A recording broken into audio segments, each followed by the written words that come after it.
Robert's Over Classic Rocks 96.7, The Eagle. It is Double T, and in studio, my old friend, Jeff Glass from the Rockford IceHogs. How was your time in Chicago? Yeah, it was awesome. It was a great experience, obviously. It was pretty exciting right off the bat, and I tried to obviously enjoy as much of it as I could, but at the same time, I was trying to stick around and do my thing, so I tried to stay focused. And now that I'm back here again now, I just told you off air, I was able to kind of take a breath and kind of realize what just happened to me in the last couple months. And it's enjoyable, but it was quite the experience. I talked to you a few weeks ago, and we talked about it, and it was kind of like the Jeff Glass show when you were up there, because, they're looking for stories because, the team's struggling, and yours is definitely an interesting story. What was that like? All of a sudden, you're getting all this media attention and stuff. Yeah, it was really cool. I mean, when you had everybody from like the New York Times, the Chicago Tribune, to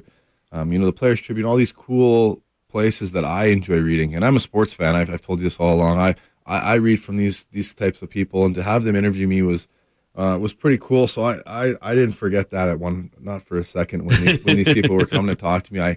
I told them I was fans of them just as much as they were fans of me, and I think it was a pretty cool relationship I developed with some of those people up there, and it's something that I hopefully will last for a long time. But the ride was what it was, and I don't think at any point I was trying to make it about myself. I think it was something that our team was looking to use to rally around, maybe, or something different to just shake it up. And it might have worked for a little while there, but I think the Jeff Glass story got old at the end, and it is what it is. I think when a team is struggling and there's something else to put the focus on, I think it helps. Yeah, and anytime you can come to the rink and not have to worry about what the score was the night before, if it didn't go your way, that helps. And I think at different points we struggled with different things up there, and it just seems to be one of those seasons where we can't seem to catch a break. And so I think it was probably a welcome distraction at some times, and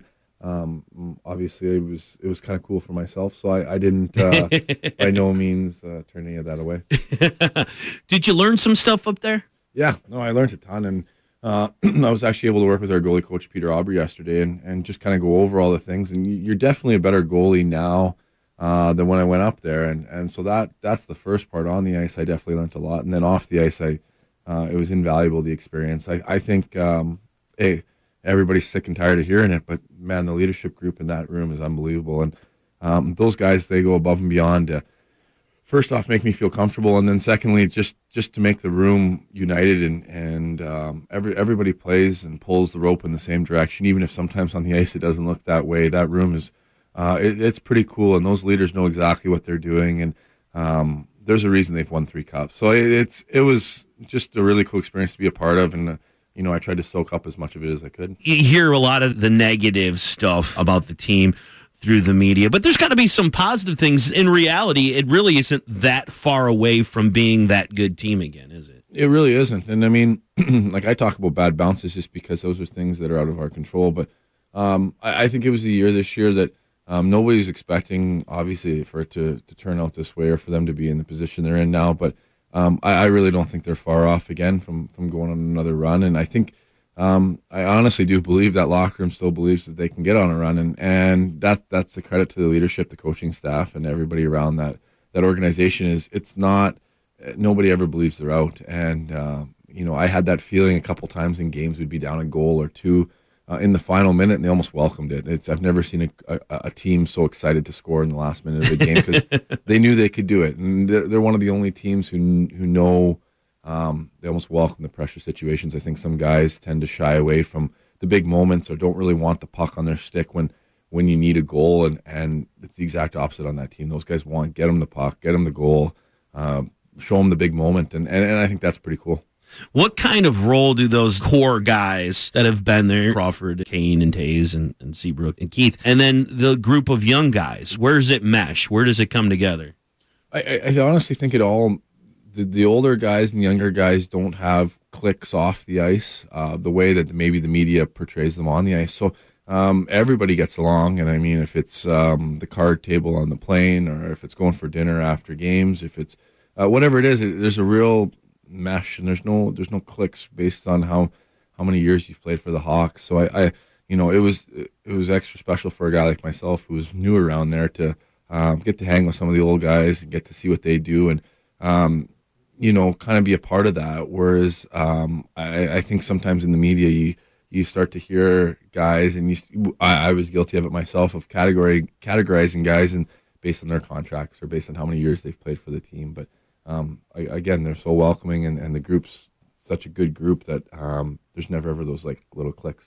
I'm talking to Jeff Glass, goaltender for the Rockford IceHogs. So you had to have learned some things about yourself, that, hey, this is something you can do and you can have success on that level. Yeah, and that was something, being a 32-year-old guy, I didn't know. I'd never played at that level, and that was always the one question mark, is if I could play at the NHL. And, I think I got thrown into the fire and I did all right. So it was a lot of fun to go up there and play against the top players, and on a nightly basis too. I got to get on a little bit of a roll a couple times and play a few nights consecutively, and I really feel like I can play at that level now, and it's something that I was excited to show, but I'm even more motivated now to prove that I can get back there, and it's good for, I think, everybody, but most importantly, I think now I've been able to tell myself and prove that I can play at that level. Even though you hate to see something happen to Corey Crawford, but it gives someone like you an opportunity to go up and see what you can do, improve yourself. Yeah, and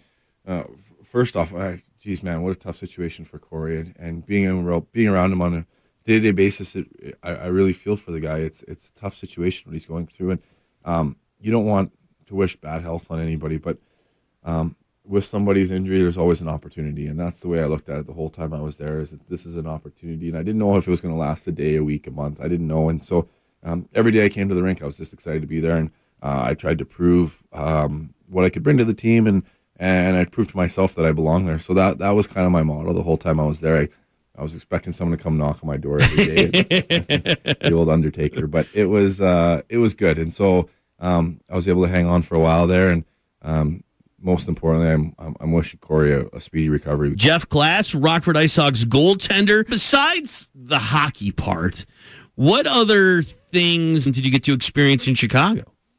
Oh man, well, the schedule, that was the first thing I noticed about the NHL, is the schedule's so busy, and there's so many games, and it felt like there was never a night off. So we were always busy. I think lots of the fun stuff I got to experience was actually on the road. We got to go out and you see some pretty cool cities on the road in the NHL. So that was a lot of fun. But right in Chicago, I mean, again, and go back to the food, I probably eat too much, but it was all the good restaurants in Chicago I got exposed to, and I got probably a little bit more access than I was used to. So I got to experience some pretty cool restaurants and places to eat in Chicago. Is there a veteran that comes in and kind of takes the rookies under their wing to kind of show them around and what to do and stuff? Yeah, we probably poke and prod at them more than they take us under their wing. And, eventually by the end, they're stuck with us. But we force our way on them and hang out with them. And then they're forced to take us out for dinner and show us all their cool hangouts. So that was probably how that went. And they're very welcoming with it. I kind of joke about that, but yeah, I got to, you ask a couple of the older guys what they're up to, where they hang out, and gladly take you with, and then you just kind of hang on for the ride. You start the year off here in Rockford, so you got a place in Rockford. So then what do you do when you go to Chicago? Do you have to get another place, put you in a hotel, or how's that work? I mean, what do you mean? You don't raise a 4-month-old out of a hotel? Like, that's not that's not normal? Yeah, no, we got put up in a hotel there, and that's part of the deal, I think, is, the team's very good about not expecting you to have places in 2 different cities. So they put us up in a hotel while we were in Chicago, and so my wife and my 4-month-old, and we got very used to the hotel life of not a lot of space, and those sleepless nights with the baby is a little tougher when there's close quarters, but it was all good. There's nothing to complain about at all with that. You're like, I'm going to need 2 rooms. Yeah, or 3 maybe, but yeah, no, it was good. It was definitely, I'm sure not how the average 3-month-old spends their first couple months, but hey. So when you're on the flights on the road, is there assigned seating, or do you kind of get to sit where you want to sit? Yeah, no, we have your own spot there. So I was actually lucky enough. I sat next to Jordan Osterley on the flights, and got to know each other really well. He scored his first NHL goal in my first NHL game. That's cool. So it was really cool, and I got to bug him because I got all the media attention because my story was better than his, and so he doesn't like that at all. But nonetheless, he's a good guy. So we sit next to each other on the plane, and we get a couple of rules. If it's a long flight, I don't want to hear from him until it lands, and if it was shorter flights, we'd always chat the whole way. So really, really good guy, and it was a lot of fun on those plane rides. So who's your roommate on the road then? No, roommate. I'm rooming with Han Solo. No, I'm just kidding. It's myself. So it's the new CBA and the NHL. If the old guys get their own room, so I'm even though I was a rookie, I got my own room and get to live the big life on the road. Wow, you're like big time. Yeah, I guess so. Now, is everybody on the same floor, or do they spread you out through the place? Or? No, we all got our own. We're on the same floor. They do a good job. Obviously, the NHL's great. You get 5-star this and fancy that, and that's something that doesn't even feel like real life to me. I'm very aware that's nice and stuff like that. So they put us all on one floor, and they made sure that we couldn't get out. You're back at Rockford now, and I know it's a completely different lifestyle, and you can't even really compare the two. Was there things about Rockford that you missed? Absolutely. No, and I mean that wholeheartedly. I told you when I first walked in, we have a great place here, and to get back and have my own stuff and spread out again and be able to, sit on my couch and watch TV was awesome last night. So it was great. I've said it since I got here. I've really fallen in love with Rockford. I really enjoy the city here. It's been so good to me, and I've already had so many good memories here. So, as disappointing as it was to get put on waivers in the whole 9 yards, it's extra exciting to come back here, not just for the team we have on the ice, but all the relationships and all the stuff that I have in the community here. It's been pretty cool. So I definitely welcome coming back to Rockford, and look forward to chugging along here now. We're excited to have you back. Not that it was terrible while you were gone, but some young guys, so it's nice to have a guy with a little bit of experience. And you get back, you have a couple of big home games over the weekend, which is huge. And now you get to go on the East Coast, a little East Coast trip. Yeah, no, it's good, and there's nothing better than getting back. I mean, holy man, is there some new faces on this team since I left? So it'll be good to get on the road and get to know some of these guys that I don't know much about. We used to be in Chicago Club going on the Hogs now. Oh no, I won't start one yet. But it'll be nice. Like I said, there's so many faces that I don't even know anything about or anything much about these guys. So it'll be good to get to know some of the guys, and no better place to get to know somebody than on the road. So it'll be good. Jeff Glass, goaltender for the Rockford IceHogs.